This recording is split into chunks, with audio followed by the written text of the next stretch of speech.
A brilliant young human student single-handedly unravels the secrets of FTL, not realizing his breakthrough threatens humanity's very existence in the cold calculus of the Galactic Council. Jesse King furiously scribbles equations on the whiteboard, his bloodshot eyes locked on the swirling numbers and symbols. The 21-year-old MIT physics prodigy hasn't slept in days. Food sits untouched and cold on his lab bench. Every fiber of his being is focused on one all-consuming goal, unlocking the key to faster-than-light travel. Jesse's obsessive efforts finally pay off in a cascade of groundbreaking insights. His equations and crude prototype prove that FTL is no longer just a dream. Humanity stands on the cusp of achieving it. Jesse can scarcely believe it himself. Giddy with excitement, he keeps working in secret, validating his results before going public with the earth-shattering discovery. But the Earthbound student has no idea he is being watched. High above the planet, the Ullian commander Korvac monitors Jesse's progress from a cloaked space station. Humanity has been under the Galactic Council's surveillance for decades, as the Ullians scrutinize the volatile species' every development. News of the humans' FTL breakthrough sends shockwaves through Korvac's crew and the Council. To the dismay of many galactic races, the primitive species they dismissed as too unstable may soon take to the stars. Heated debate erupts over how to handle the crisis. Some want to swiftly conquer or exterminate humans before they can spread. Others advocate strict quarantine. A few odd voices praise the young physicist's genius and propose open cooperation with humans. But all agree the universe is about to get much more dangerous if humans attain FTL. As deliberations rage, a grim-faced Korvac takes matters into his own hands. The hardened commander rallies an elite Ullian unit for a clandestine mission: infiltrate MIT, destroy the human's prototype and research, and neutralize him by any means necessary. The soldier knows that failing to stop the human prodigy may spell doom for the galaxy itself. And so, multiple dangers close in on an unsuspecting Jesse as he pushes towards the biggest scientific breakthrough in human history. The powers that be beyond Earth will stop at nothing to destroy his discovery and him. The genius student's dream of advancing his species may turn into a deadly nightmare, with the fate of humanity itself soon to be on the line. Jesse works like a man possessed in his MIT lab, his fingers flying across the keyboard as he refines the FTL equations. Lines of groundbreaking code scroll across the screen. Jesse knows he's close, so close to validating the discovery that will change humanity forever. He glances at his phone, realizing the late hour. But there's one more crucial piece. He needs guidance on how to responsibly unveil this to the world. Jesse opens his contacts and taps on a familiar name: Dr. Marcus Novak, his longtime mentor, a renowned astrophysicist. If anyone would understand the gravity of this breakthrough, it's him. Dr. Novak, it's Jesse. I need to see you urgently. Can you meet me at the lab tonight? I've made a discovery, one that will change everything. An hour later, Dr. Novak rushes into the lab, his brow furrowed with concern and curiosity. Jesse wastes no time pulling up his FTL research on the screens. This is it, Dr. Novak. I found the key to faster-than-light travel. I've run hundreds of simulations, built a prototype. It works. Dr. Novak's eyes widen as he scans the equations, realization dawning. My God, Jesse, if this is true... Suddenly, the lab door bursts open with a deafening bang. Commander Korvac storms in, flanked by his Ullian soldiers in sleek black armor, laser rifles aimed. Step away from the human slowly, Korvac growls at Dr. Novak. Jesse instinctively backs up, his heart pounding. Dr. Novak moves to shield him. Jesse, listen to me, Dr. Novak says urgently, never taking his eyes off the Ullians. You need to go, now. Take the research, the prototype. Keep it safe. Don't let them... A searing laser blast rips through the air, striking Dr. Novak in the chest. He crumples to the ground. No! Jesse screams. The soldiers advance, firing. Sparks fly as lasers scorch the lab equipment. Jesse lunges for his bag containing the FTL equations and key prototype components. He slings it over his shoulder and sprints for the rear exit, dodging energy blasts. Commander Korvac takes aim at Jesse's retreating back, but Dr. Novak, with his dying breath, grabs Korvac's ankle, ruining his shot. "Go!" Dr. Novak whispers. Then he's still. Korvac curses and shakes off the dead man's hand. "After him! Do not let the human escape!" Jesse races into the night, breath ragged, legs shaking. Dr. Novak's blood is on his hands because of his discovery, and now the fate of humanity itself rests on his shoulders. Korvac seethes as he scans the empty streets. The human is gone, vanished into the shadows with the deadly FTL knowledge. "The human cannot evade us for long," Korvac barks at his team. "We will hunt him to the ends of this wretched planet if need be. I want that data destroyed at any expense. Move out." In a dingy motel room on the outskirts of the city, Jesse collapses on the bed, his body shaking with grief and panic. Dr. Novak, the man who'd been like a father to him, is dead because of his discovery. Jesse pulls out the FTL equations with trembling hands. This knowledge, this power, has painted a target on his back. He knows he can't unlock FTL's potential until he understands the stakes, the reason beings from the stars want him silenced. Borrowing the motel's ramshackle computer, Jesse hacks into the MIT servers. Hidden in the depths of the university network, he finds it. Proof of the alien infiltration, the Ullians' clandestine surveillance of Earth. It's not just his life at risk anymore. It's all of humanity. With each new piece of the puzzle, the sheer scope of the danger becomes clearer. The Galactic Council, alien races he's never heard of. They'll stop at nothing to suppress FTL, to keep humans contained. But Jesse can't let Dr. Novak's sacrifice be in vain. He encrypts his FTL research and scatters it across remote servers all over the globe. A dead man's switch. If he doesn't check in, the knowledge will be released to the world. He steels himself, shoving a chair against the flimsy motel room door. The answers are out there, about the Ullians, the Council, secrets that span the stars, secrets that now rest in his hands.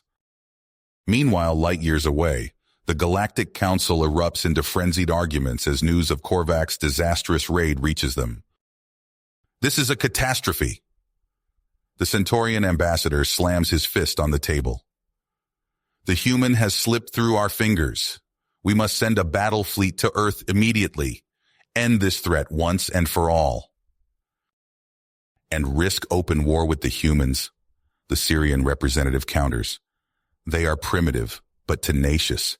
If we attack now, we may only strengthen their purpose. And if this human's knowledge becomes public..."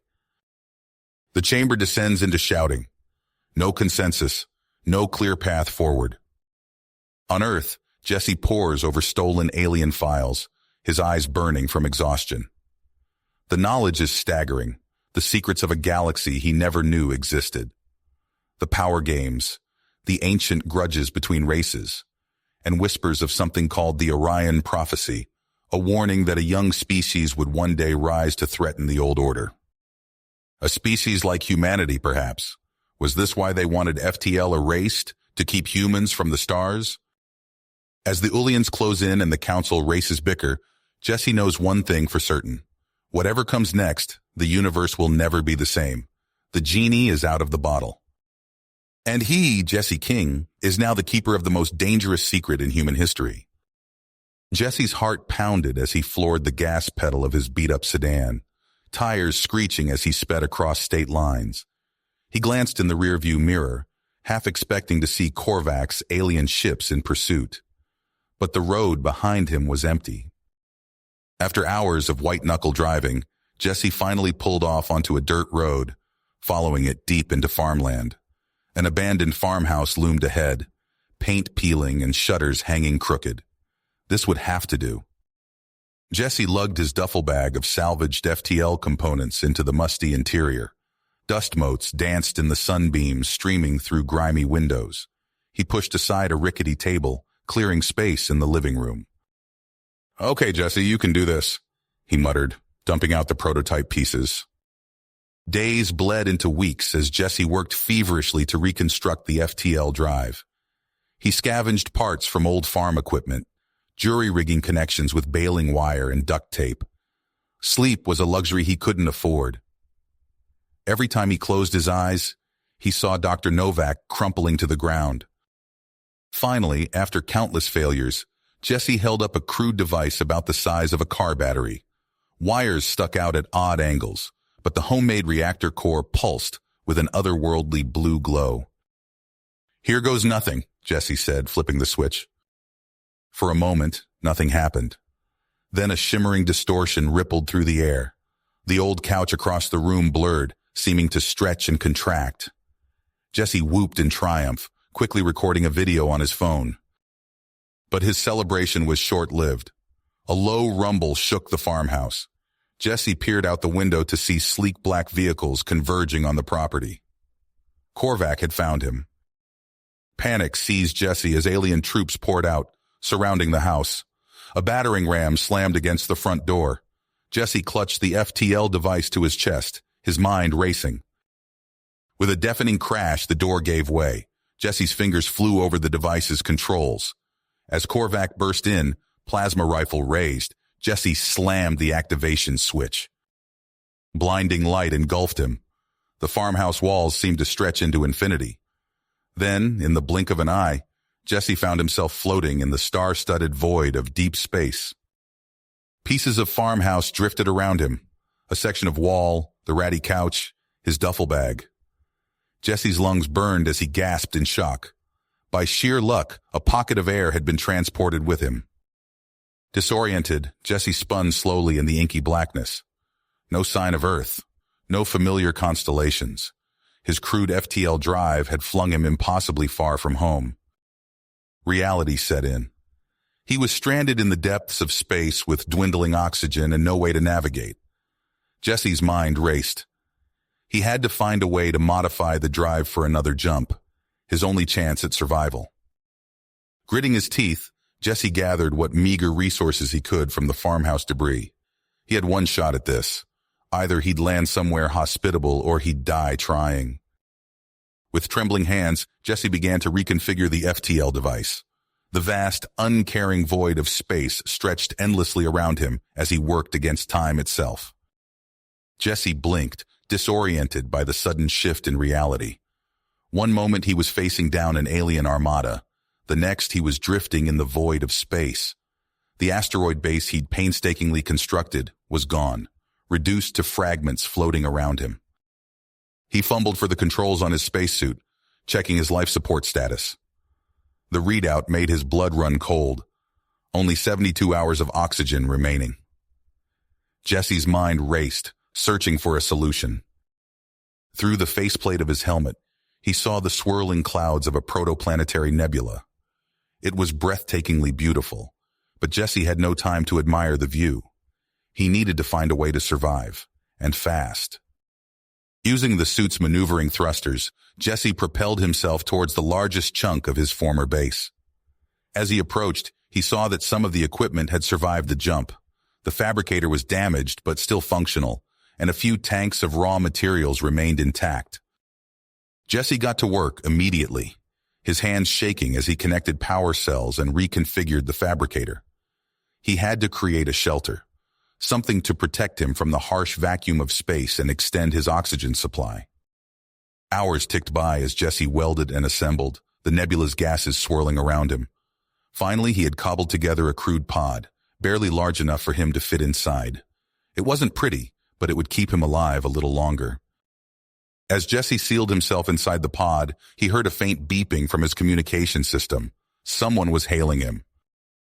"Human Jesse King," a stern voice crackled through the speakers. "This is Commander Korvac of the Galactic Council. Surrender immediately or face obliteration." Jesse's heart pounded. They had found him again. He peered out of the pod's small viewport and saw the massive alien fleet emerging from FTL, their weapons trained on his position. "I won't surrender," Jesse replied, his voice steady despite his fear. "You can't stop the spread of knowledge. Humanity will reach the stars, with or without me." Korvac's response was cold. You leave us no choice, human. Prepare to be... Suddenly, the communication cut off. Jesse watched in awe as the alien ships began to drift, their lights flickering and engines sputtering. It took Jesse a moment to realize what was happening. His unstable FTL jump had damaged the fabric of subspace in this region. The alien ships, reliant on that technology, were powerless. As the Galactic Council armada drifted helplessly, Jesse knew he had bought himself some time. But with his oxygen running low and stranded in an unknown part of the galaxy, his fight for survival was far from finished. In the heart of the Galactic Council's capital, heated debates raged. The failure to capture Jesse and the potential devastation his FTL experiments could cause had shaken the established order. We cannot allow this human to continue, one hardliner argued. He must be eliminated at all costs. But others were beginning to see things differently. A Syrian representative stood up, her voice calm but firm. Perhaps it's time we considered a different approach. This human has demonstrated resourcefulness beyond our expectations. Maybe we should attempt to communicate, to understand. As the council argued, Jesse floated in his makeshift pod, staring out at the cosmic nursery surrounding him. He had no idea what would come next, but he knew one thing for certain. The universe would never be the same again. Jesse's heart pounded as he worked frantically in the cramped confines of his makeshift habitat. Sweat beaded on his forehead, his hands shaking as he connected the last wires of his jury-rigged electromagnetic ram scoop. Outside, the swirling clouds of proto-matter pressed against the viewport, a kaleidoscope of cosmic creation. He flipped the switch, holding his breath. The ram scoop hummed to life, vibrating the entire structure. Jesse let out a whoop of triumph as raw materials began to flow into the fabricator. He had bought himself a few more precious days. As Jesse worked tirelessly to construct a tiny pressurized habitat, Commander Korvac stood on the bridge of his flagship, staring at the holographic display of the stellar nursery. His eyes narrowed as he studied the faint trail of subspace distortions left in Jesse's wake. "Status report," Korvac barked. A subordinate officer responded, "We've detected trace amounts of human DNA in this sector, sir. The trail leads to an accretion disk surrounding a protoplanet." Korvac nodded grimly. "Deploy the sensor arrays. I want every cubic light-year of this nursery scanned, but proceed with caution. We can't risk destabilizing this region further."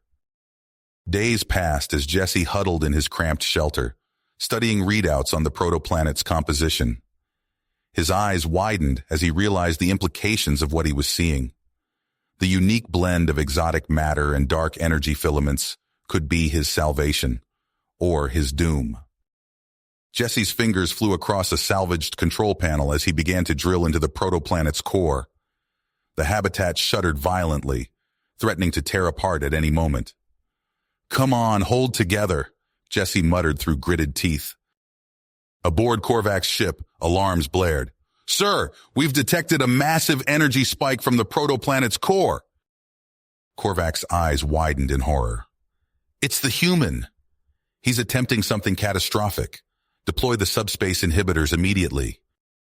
But it was too late. Jesse activated the antimatter reactor, unleashing a chain reaction that consumed the protoplanet from within. As the core collapsed, Jesse felt reality itself begin to warp and tear around him. In a blinding flash of light that outshone the birth of stars, Jesse's makeshift FTL drive activated. The laws of physics screamed in protest as space-time itself was shredded. Jesse's last conscious thought was of Earth, of Dr. Novak, of the dream of humanity reaching the stars. Then he was gone, his very atoms scattered across dimensions beyond human comprehension. The shockwave rippled outward, battering Korvac's fleet. On the bridge, officers were thrown to the deck as systems overloaded. Korvac clung to his command chair, staring in disbelief at the readings on his screens. "By the Ancient Ones," he whispered, "what have we unleashed?" As the cosmic aftermath settled, the Galactic Council chambers erupted into chaos. Delegates shouted over each other, their faces contorted with fear and anger. "The humans must be stopped," roared the Centaurian ambassador. Their recklessness threatens the very fabric of space-time. But the Syrian representative stood firm. We cannot ignore their potential. This lone human has achieved what our greatest scientists thought impossible. We must seek understanding, not conflict. Back on Earth, in labs and universities across the globe, scientists pored over Jesse's decrypted data. The implications were staggering, opening doors to realms of physics previously thought to be science fiction. Dr. Elena Chen, Jesse's former colleague, stared at her computer screen in awe. "My God, Jesse," she whispered, "what did you discover out there?" As humanity teetered on the brink of a new era, the first alien ships appeared in Earth's orbit. Their arrival marked a turning point in human history. Would it be the dawn of a new age of cosmic enlightenment, or the prelude to humanity's extinction? You have reached the end of the story. If you enjoyed this story and want to support us, please leave a like and subscribe to our channel, and for every comment that says 88, I will heart every single one of them. Thank you for your time.